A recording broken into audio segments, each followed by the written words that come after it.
Damon Martin, MMA fighting, back here with one of the top fighters in the world. He is a middleweight, but soon enough, he's going to be a welterweight, it seems. We're going to talk today. Welcome back, Kevin Holland. Kevin, how are you? Doing good. How about yourself?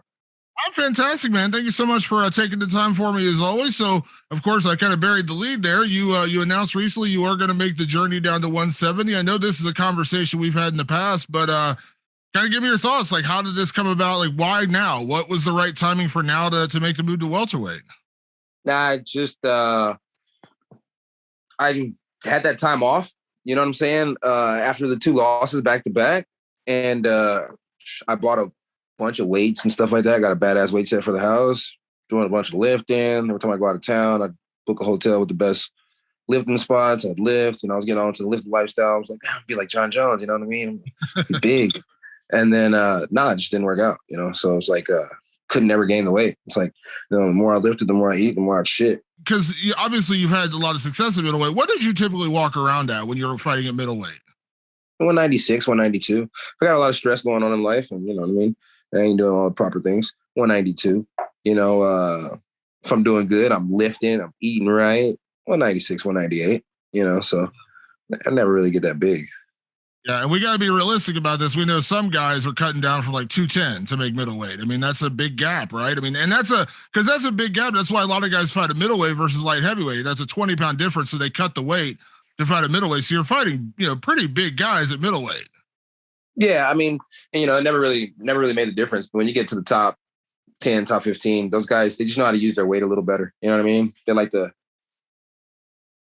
to make love inside the octagon. So, you have to watch those type of things. You know what I mean? So I prefer my women a certain size when I'm making love. So I had to go ahead and make sure the men got to be a certain size too. You know what I mean? Just to make love making just a little easier, But that being said, I still don't mind fighting the big boys. It's like I have to go make my claim at 170 and prove that I can do it, so on and so forth. Maybe go on a 5-5 win streak there. But make no mistake about it.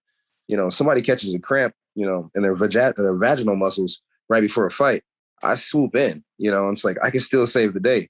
Big Mouth is at 185, Trailblazers at 170, Kevin Holland's for the bedroom. So boom, boom, boom. I got it all together, figuring it out. And for those unaware, because when we first did interviews way back in the day, you fought at welterweight before for a couple of years. You had success at welterweight previously in your career. You just ended up fighting in middleweight. So this is not new to you. For anyone that's saying, oh man, Kevin's going to kill himself, you've done this weight cut before. You fought at welterweight numerous times. Yeah, I mean, last time I did it, it wasn't so swell. You know what I mean? It's like, but I didn't take the camp serious whatsoever.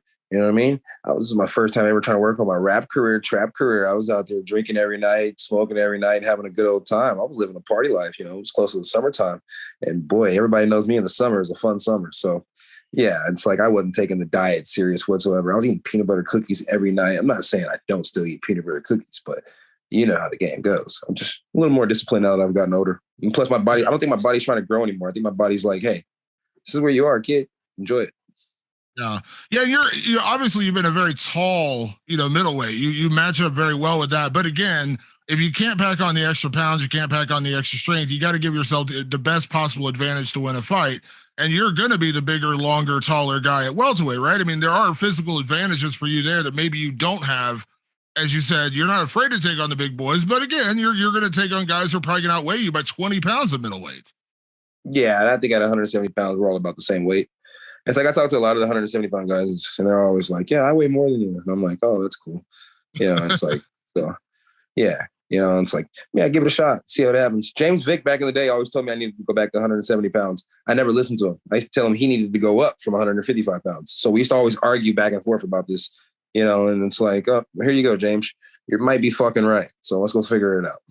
Yeah. Now I'm curious because a lot of people, of course, know that coming off your last fight, you were going to do the rematch with Kyle Dawkins, dealt with a little bit of injury. I assume you're best at. Can you give me any kind of clue, like what happened? Because I know you were excited to get that rematch, and then I heard it was a little bit of an injury, nothing serious. But so anytime you see me with tape on in a fight or sleeves or anything like that, botched, right? Something's on me's botched, something's on me's bad. It's not going to work out. So it's like Darren Stewart fight, right?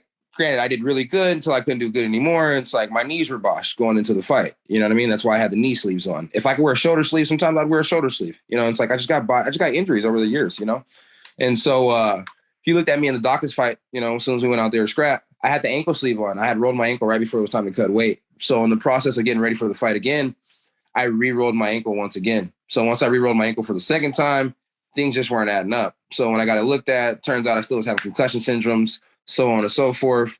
So the team ultimately just opted, since I'm not moving right, since the head still might be, ultimately, however you want to put it, fucked off, let's just pull out of the fight.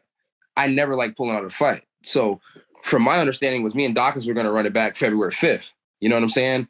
But then Dawkins puts online, go ahead and heal up, but I got business to take care of. Well, I mean, bro, make no mistake about it. You want off of a fucking headbutt. You know what I mean? And it's like, if we were in the street fight and I knew we were headbutting, it wouldn't even went out that way in the first place. You know what I mean? It would have been a whole different scenario.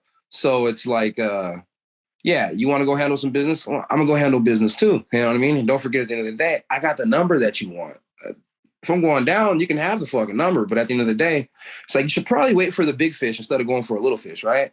So, I mean, business is business. You made your business move, so I'm going to go ahead and make my business move. I wanted to go to 170 before I even fought you, but I wanted to get a dub at 85 before I went down.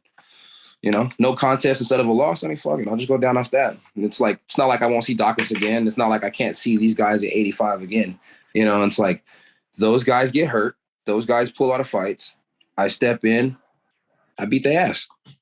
Yeah, and you've said, again, you're not done at middleweight. You'll 100% fight at middleweight, jump in the right opportunity. And a Dawkins fight, I'm sure you'd like to get that one back. So maybe that will happen. We live in a world now where we know guys fall out, COVID, all these different things. So maybe you get that one back on a shorter notice. You jump in there and get a little vengeance and just pop back up at middleweight real quick. It's like I jump in there on 2 days' notice. You guys know how I get down. You know what I mean? It's like I'll jump in there quick, fast, in a hurry. And then make no mistake about it, I'm getting humped by these huge ass guys at 85, right? They're not doing no damage. They're just laying on top of me.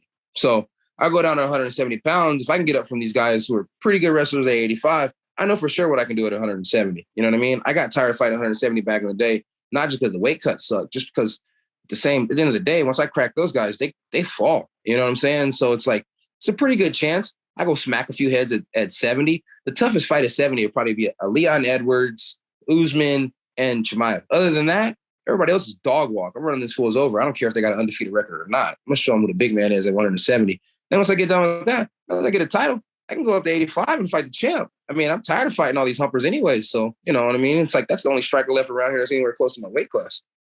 Yeah. Once I get a fight.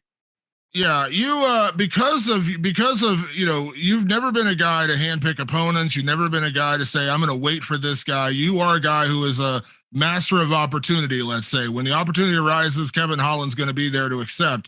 But let me ask you about welterweight. What do you think of the talent of welterweight? Because I got to be honest, there are some fun fights for you at welterweight. A lot more strikers, I would say. Like, I think there's more of those kind of style matchups. But again, I know you're ready for whatever. But what do you think of welterweight? I mean, I think it's a fun weight class. I think the guys are fast. I think some of them still going to crack pretty hard. Some of them are bigger than what people realize. Some of those guys can fight at 85 right now. They're big boys. But I mean, I think I match up really, really well at 170 pounds with all my attributes. It's like when you play 2K, you know what I'm saying? And you get a small forward playing a power forward position, and you got a point guard playing a small forward position because the matchups weren't right. You start to get ate up in certain positions. I'm going to eat these boys up in so many positions because I'm in playing my actual position, and I play my position to the max. So yeah, these guys at 170 pounds, I think they do great.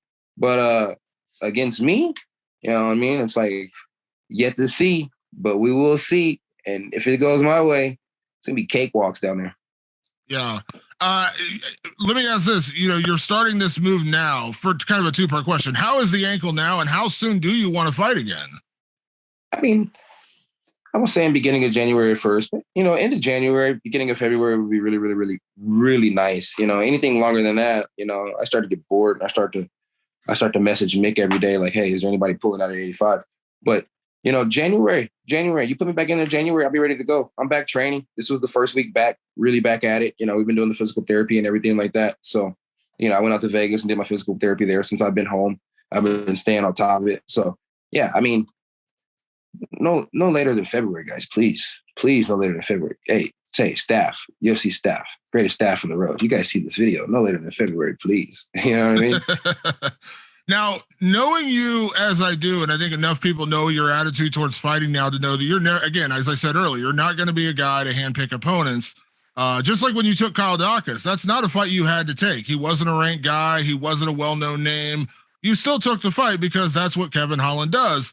But when you look at welterweight, I mean, day one, you can jump in the deep end, and there's some really fun fights out there for you. I mentioned earlier, you have a win over a top 15 guy right now, and Jeff Neal. You have a knockout win over him from early in your career, who is one of the top welterweights in the UFC. So, kind of give me, like, is there a perfect scenario? Like, hey, I would love to get a guy that that top 15 level, kind of jump right in the deep end of welterweight, or does it matter?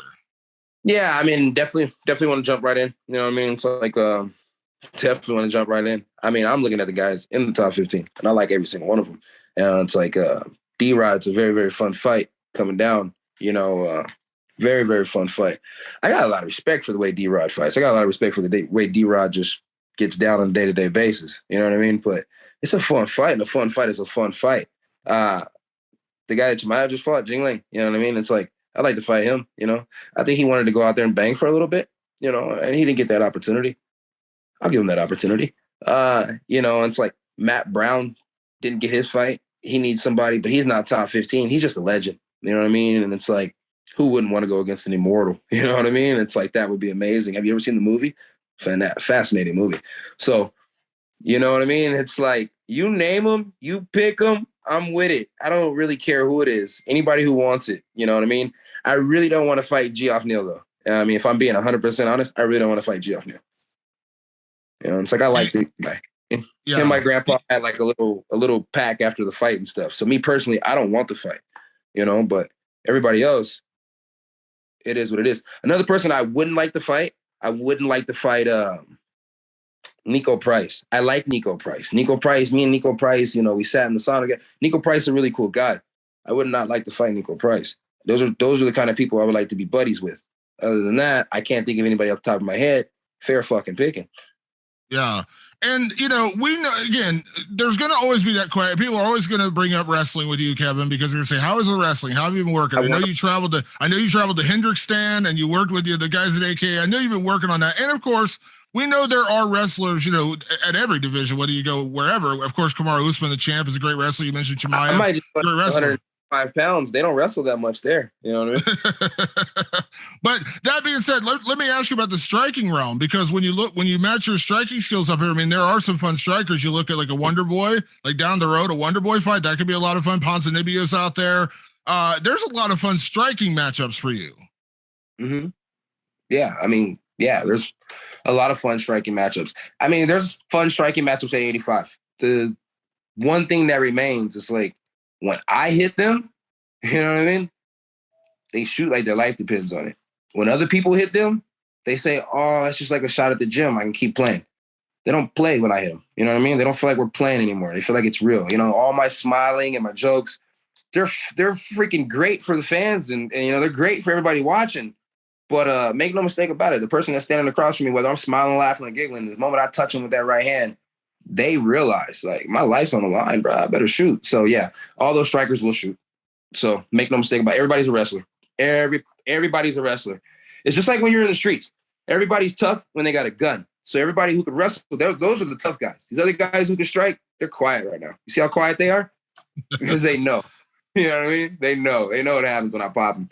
Hurts. Yeah, but I imagine there's a part of you that does look forward to continuing to prove that you've worked on your wrestling, right? I mean, I know you wanted to do that going to the Dawkins fight. Unfortunately, the headbutt kind of prevented you, because you actually showed it for a little bit, but again, the headbutt kind of prevented you from doing it. But again, you get a chance. You get a chance to do that welterweight too. Think about it. Even unconscious, because we can't say that I wasn't. Let's say I wasn't. Let's say I had my conscious in me, but I was on Corner Street. I can't tell you anything that happened until after I watched the videos. It's like, even on Corner Street, I was a hard boy to choke. You know what I mean? So, yeah. Between my Luder Jiu-Jitsu and my Hendrick stand wrestling, Kev lives. I'm very eager, and I'm very excited to go out there and to wrestle. Fuck it. You want to wrestle? Let's wrestle. You know what I mean? Yeah. Part of the game. Well, somebody's got to be tired. Yeah, it's funny when you first came to the UFC, because again, I'd known your career before. My immediate thought was, man, Kevin's going to be a force at welterweight, because I thought that's where you were going to originally go. Of course, you ended up being a force at middleweight, but I'm not going to lie to you, Kevin. Like, if you're doing it the healthy way, and of course, we all know the weight cutting. Again, I'm not going to tell anyone they should weight cut because I understand it's tough. It's a brutal thing to do to your body sometimes. But if you're doing it the right way, man, got to be honest. I think you're going to be a force at welterweight. I thought that's where you were going originally. So I look forward to welterweight Kevin Holland. I'm not going to lie. Thank you. I appreciate it. I look forward to welterweight Kevin Holland too, because the hair is long, the hair is nappy, and he truly is a grimy, gritty mother. You know what I'm saying? So I look forward to that too. And we say do it healthy. I think as long as I'm with the UFC and as long as I have the UFC PI, and all the nutritionists they have there, they have a great team. I'll be fine. And I got Icon Mills. You know what I mean? I got Icon Mills. So I'll eat Icon Mills and I'll be okay. Now here's the question. Does Icon Mills make a peanut butter cookie? They make cookies. Yes. I've had a peanut butter from Icon. Yes, I think I have back in the day. I've had a peanut butter cookie from Icon. But make no mistake about it, it doesn't matter who makes the peanut butter cookie. As long as it's a peanut butter cookie and it's in my belly, we are okay. I love it. Well, Kevin, it's always a pleasure to catch up with you, man. I appreciate taking the time. Of course, looking forward to your return in 2022 and looking forward to welterweight Kevin Holland. Thank you so much as always for taking the time for me, man. I appreciate it. I appreciate you as well, brother. You have a good day.